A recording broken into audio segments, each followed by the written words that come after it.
दिल में माफ़ी मांग लो, अल्लाह माफ़ कर देता है। वो वाक़या मैं कितनी दफ़ा सुना चुका हूँ, मूसा अलैहिस्सलाम वाला वाक़या कि दुआ मांग रहे हैं बारिश की, अल्लाह कह रहे हैं बारिश नहीं आनी, अचानक बारिश शुरू हो गई। अल्लाह ये क्या हुआ, ये तो बारिश शुरू हो गई, तूने कहा एक गुनाहगार है इसमें, वो निकल के बाहर जाए बारिश आएगी। अल्लाह ने फरमाया जब तूने ऐलान किया ना कि बाहर निकल के चला जाए जो गुनाहगार इसमें मौजूद है, तो वो दिल ही दिल में रोने लगा कि अल्लाह आज तक पर्दे रखे हैं, आज भी पर्दा रख ले। अगर मैं यहाँ से निकल के जाऊँगा, मेरी बरादरी खड़ी है, मेरे दोस्त खड़े हैं, अल्लाह तेरा नबी खड़ा है, मेरी बड़ी बेइज्जती होगी जब मैं यहाँ से निकल के जाऊँगा। अपने दिल में कह रहा है, जुबान नहीं हिला रहा, दिल में कह रहा है। अल्लाह फरमाते हैं मैंने उसकी तौबा, उसका रोना, उसकी परेशानी देखकर मैंने उसको माफ़ कर दिया, इसलिए बारिश आ गई।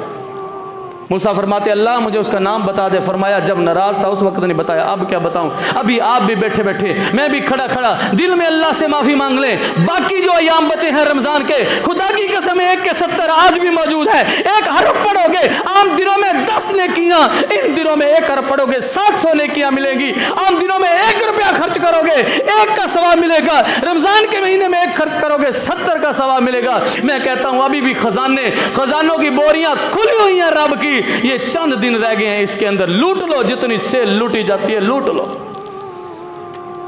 अपना मुहासबा करके पिछली माफियां मांग लो, आइंदा के लिए लाहे अमल तैयार कर लो, आइंदा के लिए अपनी तैयारी कर लो, आइंदा के लिए अपने आप को तैयार कर लो कि अल्लाह 20, 30, 40, 50 साल 60 साल गुजार चुका हूं, बड़े पाप किए, बड़े गुनाह किए, जानबूझकर भूल चूक कर हो गए। अल्लाह तूने माफ ना किया, मैं खसारा पाने वालों में हो जाऊंगा। जिस औलाद के लिए रिश्वत ली, जिनके लिए मैंने सूद लिया, अल्लाह वो वक्त आने वाला है जब नब्ज इनके हाथ में पकड़ी होगी, ये कुछ नहीं कर सकेंगे।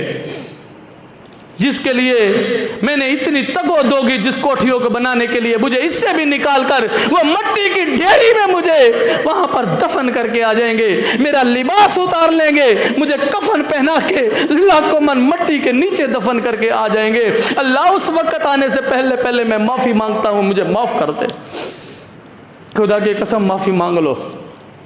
अभी 2 रातें ताक गुजरी हैं, 3 रातें अभी भी बाकी हैं। 3 रातें जिनके अंदर एक लैलतुल कदर की रात अगर पिछले दिनों में ना गुजरी हुई तो, जो के आसार नजर नहीं आते पिछले दिनों में, अभी भी 3 रातें हैं। इन रातों के अंदर गिड़गिड़ाओ, रो, अपने रब से माफिया मांगो, दिन को भी मांगो, रात को भी मांगो, सदका करो जितना कर सकते हो, अल्लाह के रास्ते में खर्च करो जितना कर सकते हो, गुनाहों की माफिया मांगो, अपने मुहासबे करो, पिछले गुनाहों की माफिया मांग लो। अल्लाह इंशाल्लाह आगे नेकी की तौफीक भी दे देगा।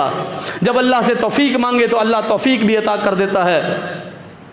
ये रमज़ान गुजर जाना है, अगर हम अपने आप को जहन्नमी लोगों के नामों से निकाल कर जन्नती लोगों की फहरिस्त में दाखिल ना कर सके तो हमारे जैसा बदकिस्मत बंदा कोई नहीं है, हमारे जैसा बदकिस्मत कोई नहीं है। मेरे पाक पैगंबर सल्लल्लाहु अलैहि वसल्लम ने फरमाया कि रमज़ान मुबारक के महीने से पहले कुछ लोग ऐसे होते हैं जिनके नाम जहन्नमी लोगों के लिस्ट में लिख दिए जाते हैं, लेकिन वो रमज़ान में इतनी नेकियां करते हैं, अल्लाह से इतनी माफ़ियाँ मांगते हैं, अपना मुहासबा करते हैं, वो दिन रात एक कर देते हैं, अल्लाह उनका नाम जहन्नमियों से निकाल कर अल्लाह जन्नती लोगों में शुमार कर देता है।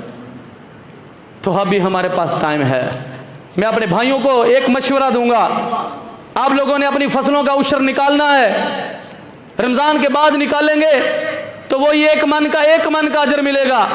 लेकिन अगर रमज़ान के महीने में अल्लाह ने आपको मौका दिया है, ये किसान के ऊपर अल्लाह की रहमत है, ये किसान के ऊपर अल्लाह का फजल है कि अल्लाह ने इस दफ़ा उसकी लॉटरी लगा दी है कि वो अपनी फसल रमज़ान के महीने में उठा रहा है, रमज़ान के महीने में ही उशर निकाल दे। खुदा की कसम 1 बोरी के बदले अल्लाह 70 का सवाब इसको अता फरमाएगा। कितना बड़ा पैकेज है। अब अगर कोई सुस्ती करके रमज़ान के बाद तक ले जाए तो वो बदकिस्मत बंदा होगा कि अल्लाह 70 दे रहा है, वो 70 से निकल कर वो रमज़ान के बाद वो 1 के बदले 1 के कैटेगरी में जाने के लिए वो तैयार हो गए, तो वो बदकिस्मत बंदा होगा। अभी मौका है मेरे प्यारे भाइयों ने क्या कमाने का, अभी चंद दिन हैं, हो सकता है अगला जुमा जो है वो ईद बन जाए, या अगर हफ्ते को ईद बनी तो फिर हो सकता है हमें दिन मिल जाए। तो इन दिनों के अंदर अपना फितराना भी अदा कर लो। फितराना मैंने पहले भी एक जुमे में बताया था कि फितराना जो मेरे पाक पाक पैगंबर सल्लल्लाहु अलैहि वसल्लम ने अदा किया सदकातुल फितर, वो एक सा खजूर या एक सा गंदम या एक सा जो आपकी फसल जो मौके के हिसाब से है वो एक सा के हिसाब से दिया। अब इस एक सा में मुख्तलिफ उलमा इकराम के अकवाल हैं, इसमें झगड़ा है, उलमा इकराम के दरमियान इख्तलाफ है। किसी ने उस सा को 1.25 किलो कहा, किसी ने 2 किलो कहा, किसी ने 2.5 किलो कहा, किसी ने 2.25 किलो कहा, किसी ने 3.25, हत्ता के 3 किलो तक भी ये अब बात आती है। लेकिन इसमें परेशान होने की ज़रूरत नहीं है, क्योंकि मेरे पाक पैगंबर सल्लल्लाहु अलैहि वसल्लम ने तोल के नहीं ये चीज़ दी, ये चीज़ तोल के नहीं दी, एक बर्तन के हिसाब से दी है। तो क्योंकि हमारे पास वो बर्तन मौजूद नहीं है, इसलिए हमने तो उलमा इकराम की सुनी सुनाई हमने उसके मुताबिक देनी है। कोशिश करें कि इसमें ज़्यादा चले जाए, कम ना जाए।